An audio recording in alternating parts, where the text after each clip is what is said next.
You're listening to Rock Show, the official podcast of Rockwired magazine. Today, Rock Show goes through the archives and presents an interview with rock and roll pioneer PATTI QUATRO ERiCSON of the Pleasure Seekers, Cradle, and the legendary FANNY. Stick around for more. Rock Show is powered by Rockwired Media, LLC, a limited liability company. Please stand by.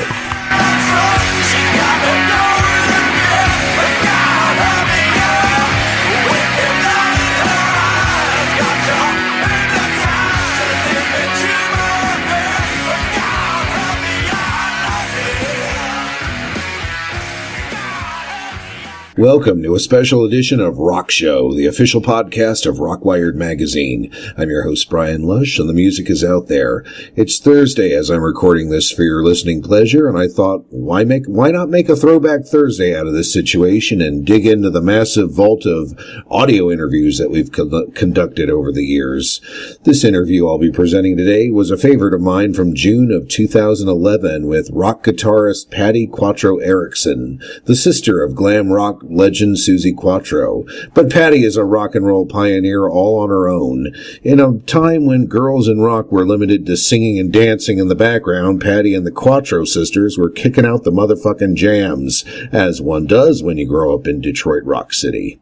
The notion of girls picking up guitars and rocking out is a music industry norm these days, but there was a time when an all-girl band was an exception to the widely accepted rule that rock and roll was a boys-only club.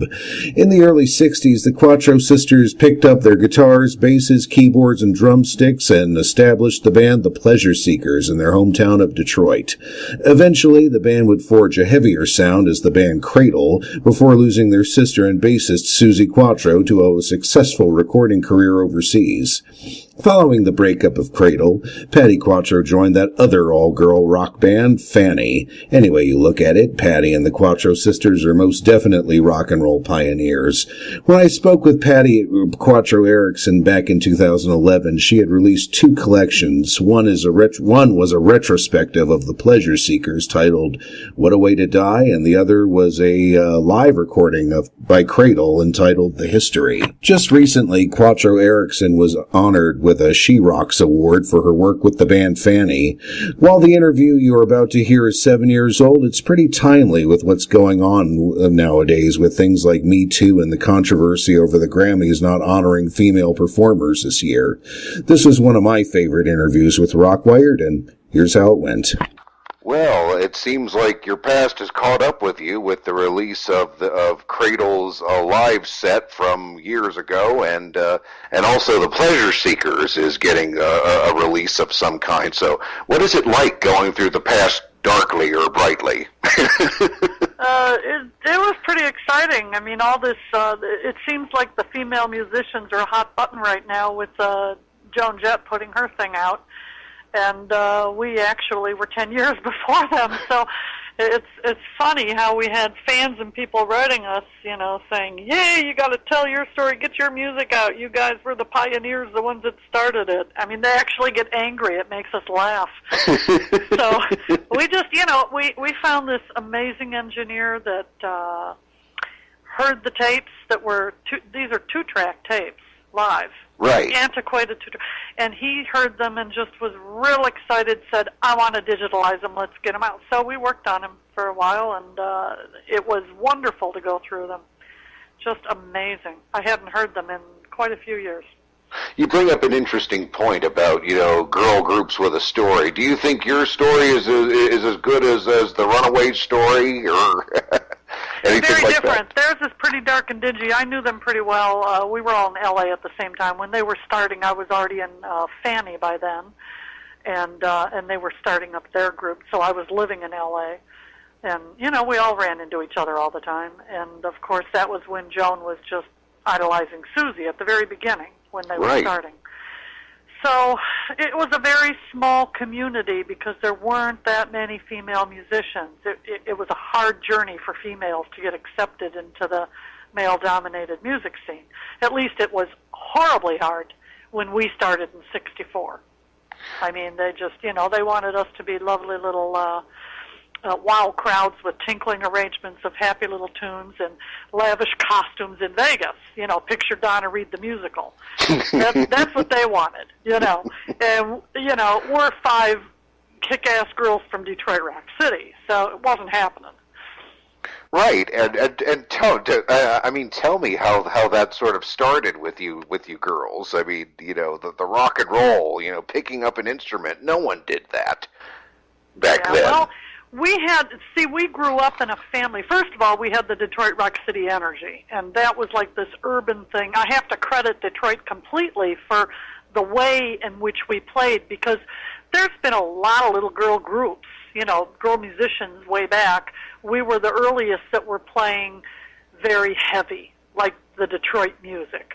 And the other ones sounded more girly. They just didn't sound like we did, and I credit that to Detroit, because that was the kind of energy we grew up playing with the homeboys, Nugent and Seeger and Iggy and MC5. I mean, that we all played together and grew up together, so that influx of energy was going right through our music as we were all honing our craft.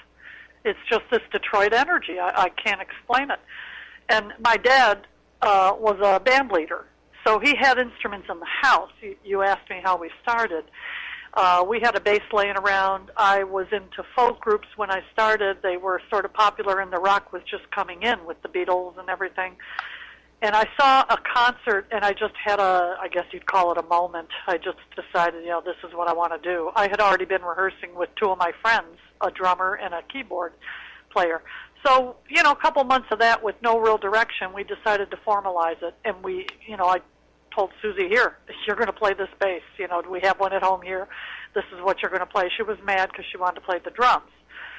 But it was already taken, and, seniority. The older sister got it, the other girl.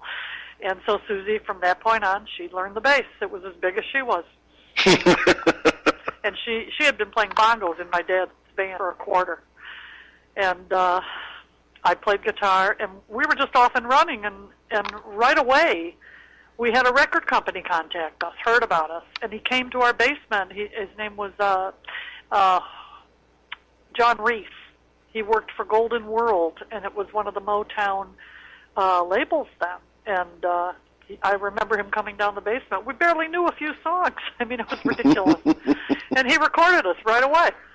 And then we went to the Hideout, and we sort of all bravado, not much sense. We knew just a few tunes. We started razzing his groups. He had a lot of live groups playing. Detroit was a mecca of teen clubs with live music. That was another thing Detroit had.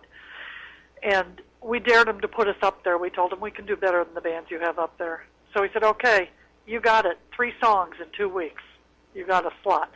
So we had to quickly go home and learn 3 songs that we thought were worthy of getting our asses up on stage.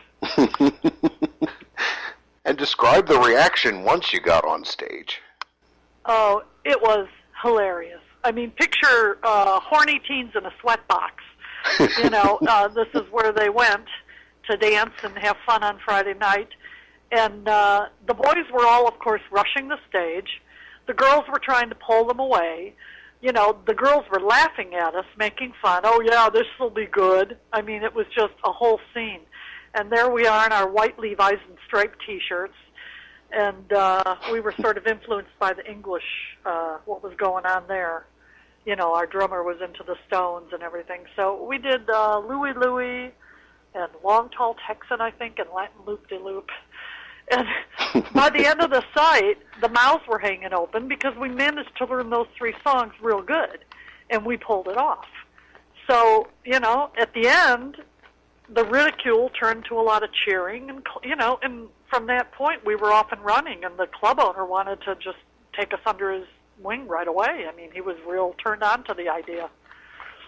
Wow, and this was the Pleasure Seekers first, right? Then you became Cradle? Okay. Cradle is later in 69. We were the Pleasure Seekers from 1964 through 69 with various members. It was 3 sisters, me, Suzie, and Arlene. And then later, Arlene sort of went out, and Nancy came in, and we had a completely different sound. I see. And what led to the formation of Cradle? What made Cradle different? Was it a harder sound or? Much harder. We were on the road. I don't know if it was because we were girls or what. I mean, we hit New York City in about '67, and we were one of the earliest groups out of Detroit. We just seemed to get out quick, and we started touring all over. And Mercury saw us in New York City at this real hot spot we were playing, and they grabbed us and signed us. And then ABC Booking also signed us, and they had us touring constantly all over the States. I would say we were gone more than we were home. Suzie had to quit school, and so did another girl. We were really in demand all over the country. We went out to the West Coast and played in the Northwest Territory for this huge promoter, and he held us over for 6 weeks to tour with Eric Burden. And we were just touring everywhere, and then we, started doing concerts and started doing ballrooms, and, it just started gaining a lot of momentum. And then we came home, and there was a whole scene change. It was like, the MC5 were happening, right? Right. And that was like the teenage call to arms heard all over the world. Kick out the jams, motherfuckers, right? Right. So it was like a silent scream of a generation just suddenly vocalized, and there was this raw, seething energy happening there.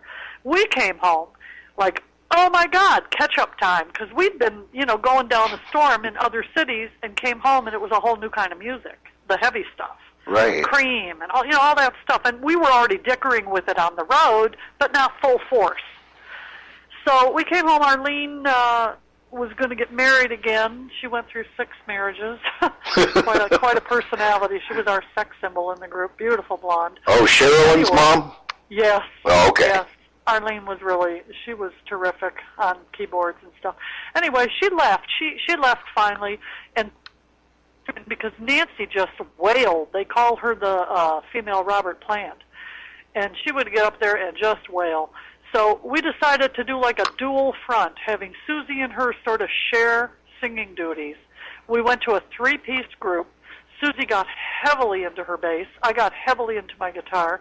We fired the other 2 girls and continued on as Cradle with just a 3-piece unit. And once in a while we would play keyboards and stuff. We Nancy or Suzie would switch to keys because we were all classically trained. We had vocal and piano lessons because my dad was so into music. So we had a lot of training. So that's what made us go into Cradle. We just felt we had to go into a new direction that was happening. And how long of a gig was Cradle? Cradle went from 69 to 71, and by then we were really impatient. We wanted to try something different because they just weren't signing up a girl band. They thought you'd get pregnant or fall in love. It just was so hard. We had Jeff Beck wanted to take us to England and record us. Him and Mickey came to see us in 1970, and they loved it, except that Mickey, here's where it got sticky, because Mickey did not want to ever handle a girl group again. He had had a little bit of almost working with Goldie and the Gingerbreads, which was I think they were out of New York, more of a soul-type girl group. And, I mean, this is all rumor, but something about some diva-like behavior, whatever happened, it wasn't a good match, and they didn't end up working together, I don't think. And so that put a bad taste in his mouth, from what I heard. And so he didn't want to do it again. But he liked Suzie. He wanted to have, like, this androgynous look to front a male band. But he didn't want to break up a family group. So, and Jeff wanted to take the whole group. So it was sort of a mishmash, and they went back home, and talks going on, back and forth. There were some other label interests. And then he had his accident, Jeff, and he sort of fell out of the picture. I think they parted even. He left Mickey Mouse. So that sort of fell by the wayside at that point, and Mickey still wanted Suzie. So months later, he took a chance, and, they got in touch with each other. And so Suzie had, fed up by then, waiting for labels and stuff, and trying to break a girl band. So she was so impatient by then, and I couldn't blame her. It was rough for a couple of weeks, you break up an 8-year collaboration, so it wasn't easy, But 2 weeks later, we met this girl duo in Detroit, and they were unbelievably good, drummer and bass. They were sisters, And so Nancy and I just hooked up, and within less than a month, we were back playing again as Cradle, the second version. So we went on for 2 more years. And then my brother, then I had grown impatient like Suzie, and okay, just too hard to break a girl group. I mean, I watched FANNY doing their thing too, and they couldn't even break, and they had 4 albums out. It was just so male, it just was, there was a gender bias. And I've had a lot of talks lately with like B.B. McGill from Beyonce and Orianthi's out there. Now it's exploding. Now. Yes. But it took 20 years for it to be acceptable, and now there are women shredding all over the place. So we were like the pioneers. And so I played with Mike for a year. We did an album, a classical rock album, and, we were playing all over and promoting the album, and then June from FANNY called me, said, I'm leaving. She was having a nervous breakdown, just couldn't take it anymore. So Nikki and Gene wanted to rock much harder and figured we need some Detroit City energy. So they called me, and, we had a jam, and I decided to do it. Broke my brother's heart, but I still wanted to try and break some girls. So I moved out to L.A., and that was the end of the Detroit bands. I moved to L.A. and carried on. Wow. Yeah, it was quite a journey. Well, of course. I mean, girls doing rock and roll, and like you say, they're everywhere now. Are there any that sort of grab your ear now? Oh, Orianthi. She kicks ass. Jennifer Batten, the one that played with Michael Jackson. Right. Oh, she was awesome. Have you ever heard her stuff on, Flight of the Bumblebee? Her little, oh my God. Go on YouTube sometime and listen to her do Flight of the Bumblebee. Yeah, I just know the live Michael Jackson stuff. That's it, but, Oh, she's amazing. Just amazing. And Orianthi is picking up her flame. She's, Orianthi's the young one coming up. And there's a slew of them. There are girls all over the place now, young girls, taking lessons, doing their thing, going to university for it, whatever they need to do. They're all over the place. Young kids, 13, 14, 15. It's amazing to see it, and it excites me, because that's what for us, it's like Leslie West said to us all the time. He was like one of our mentors. They wanted to record us, too. And he used to say, God, you guys play with more balls than the boy bands we play with, And they just didn't get it. All the peers, all the musicians were like right on our side. They could care less. If you could play, you could play. But somehow the executives just couldn't get behind it. They were scared of it. Executives ruin everything. Oh, God, I'm telling you. It was crazy. And then when they did sign us, they wanted us to play this stupid little commercial song. You had to play the game their way back then. And that they dangled the carrot, if you do this tune, we'll get a hit, then you can do your originals. It was like, that's what they did. Oh, they gave you Brill Building stuff, you mean, or something like that? Or? Oh, we had songs. Light of Love, one was written by Carol Bayer Sager and George Fishkoff. These are award-winning, Grammy-winning, many times over songwriters. And they made us, Mercury had us do 2 songs, and the other one was Jerry Ross and somebody else. Good Kind of Hurt, and then they would farm them around to the bands that were, the other artists in their stable. Kenny Rogers did one of our songs with his group also. You would, just like Motown, you would, if you go through Motown archives, you see them doing, different groups doing the same songs sometimes, just at a different time period.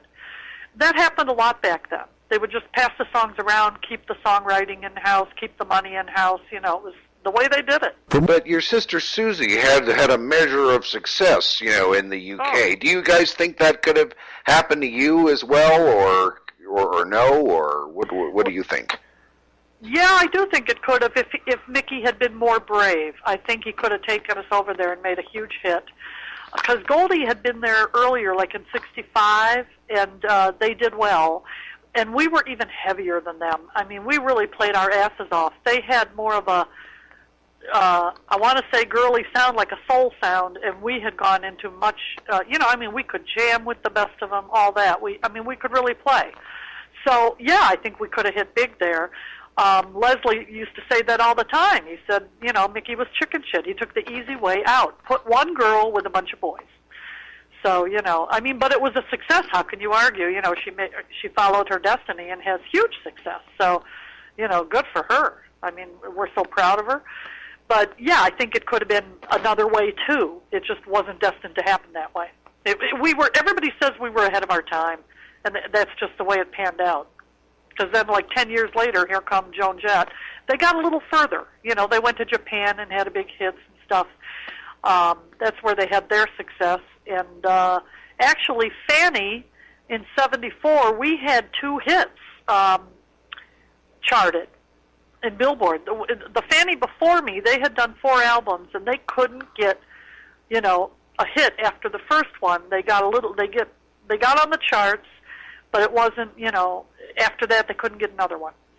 And then June left, I came in and Bree came in, and we went to a harder edge, put a new album out, and within less than a year, we had 2 charted singles. And it was a shame that group didn't stay together, because I think they could have broken through too. They were very strong. So just, you know, just too far ahead of our time. And, you know, 10 years later, now it's happening. Right. A lot of them. A lot of girl groups. Now, I'm waiting to see the day when one of them wins a Grammy or something happens. I mean, look at Beyonce. She had an all-female orchestra that she took on the road. I was like, yeah, you go, girl. You know, and they told her not to. They said it won't go over. You can't have all women. She said, well, screw you. I'm doing it. And she did it. She had all-female. And you've had Benatar. She's won about 4 Grammys, I think. I mean, that was a little earlier. But well, yeah, but that's singers. I gotcha. I'm talking about girl groups where gotcha. The whole unit is female musicians. Girl singers are always accepted. That's what you were allowed to be in '64 through till recently. You're allowed to be a singer or a keyboard player. Nobody wanted to know from a female, you know, girl trying to play guitar. I mean, you would walk into a venue and have, I mean, B.B. McGill told me this, the one from Beyonce. She said, I walk in, you're getting ready. Oh, you know, the singer's, your dressing room's over there. No, I'm the guitarist. Oh, what?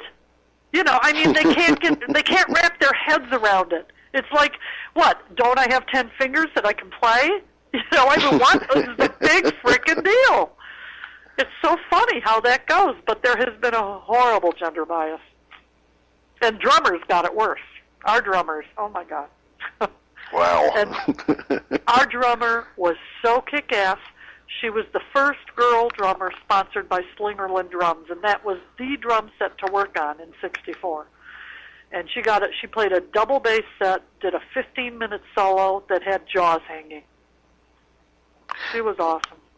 It's just that when I hear about the Runaways and their gigs, you know, you hear about bottles being thrown and rubbers and whatever else that they could throw. I mean, was that ever a problem with you guys, or? Never had that. We played with the legends of the day. I mean, Jammed played. We played with Mountain, the Yardbirds, Joe Cocker. I mean, you name it, we played with them, because that was the era of the ballrooms and the concert halls. You know, so like I said, we were touring the country, and toward the end of Pleasure Seekers, we really started being requested to play those things. And so you're touring the country, and it was a much smaller musical community. Eventually, you would play with everybody, just depending on which city you were in, you know?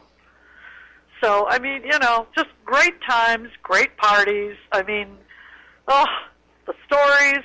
I remember one time we were jamming in the garage with Jefferson Airplane. Yorman. Oh, Jefferson. wow. Yeah. So we're at the Quattro Garage. Our place was like a stopping place for all the rock bands coming through. They knew about us. So we're jamming. They were on acid. My dad comes to the door in his boxer shorts, skinny white legs sticking out. He peeks out the door. Mind you, this is in the middle of the night, right?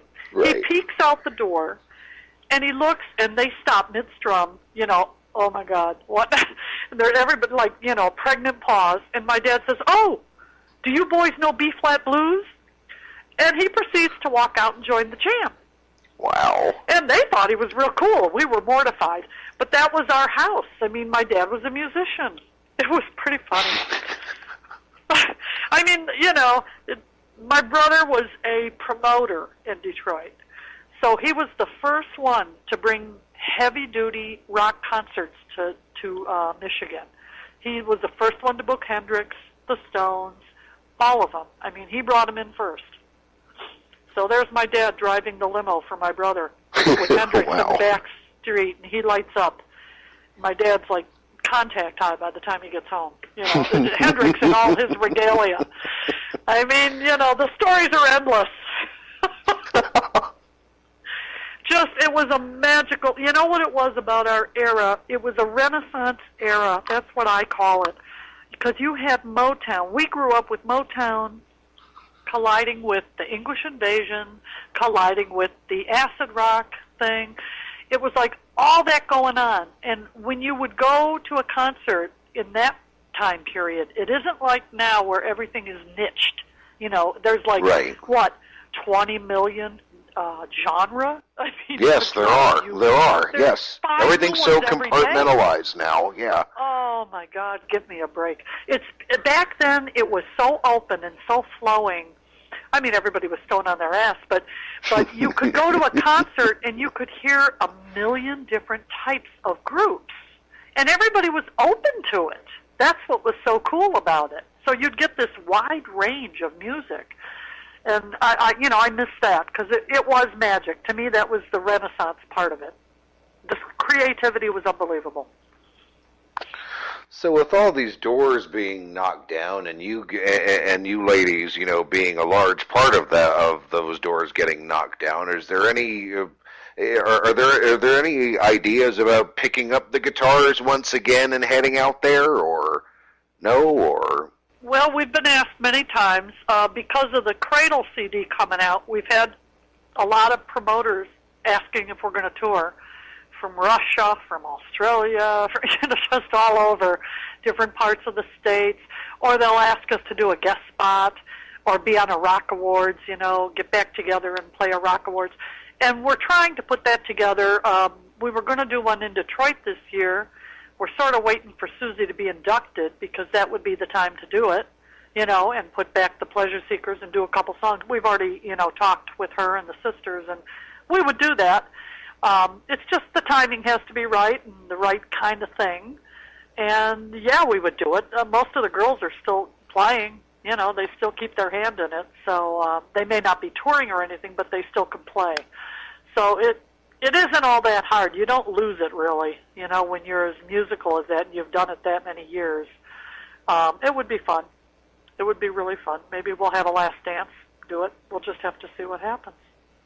I've already talked. There's this guy in Cleveland right now that wants us to come. He's writing me every day, come. Well, I said, you know, you should just get a bunch of us people that were in, some of FANNY, some of mine, so, you know, and put together a jam thing or something. That would be very cool, you know. So we'll see. And with the release of this, you know, live CD from Cradle and stuff from the Pleasure Seekers, what would you like people to come away with after they've heard these recordings? What would you like them to understand? Well, first of all, that there was somebody before the Runaways, that there's a lot of history, not just us, but a couple others, FANNY for one. And for us, it was all about leaving it on the stage and just, you know, really just playing the music, getting it out there. We just want the music to be out now when it couldn't get out in the past. It's, you know, important in a documentary type way. That there's a movie that they're doing right now. It's called X Factor, and it's called She Rocks. And they're sort of using us as the starting point, the pioneers, and going through to when Suzie made the cover of Rolling Stone. And, you know, all of a sudden it was sort of an iconic moment when little girls all over the world realized, hey, I can do that if she can, you know. So it for us, it's to inspire women to rock their dreams if they want to. You know, don't let anybody stop you.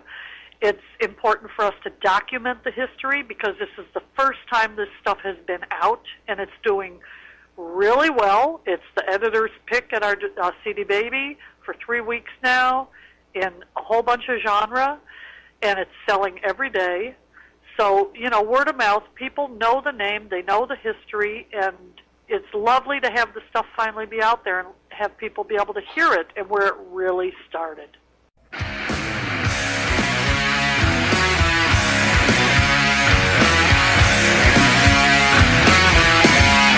That's going to do it for this edition of Rock Show. For Rockwired Magazine, I'm Brian Lush, and remember, keep your eyes forward, never look back, and make it up as you go. Rock Show is powered by Rockwired Media LLC, a limited liability company, and is available exclusively through rockwired.com. Because rock is life.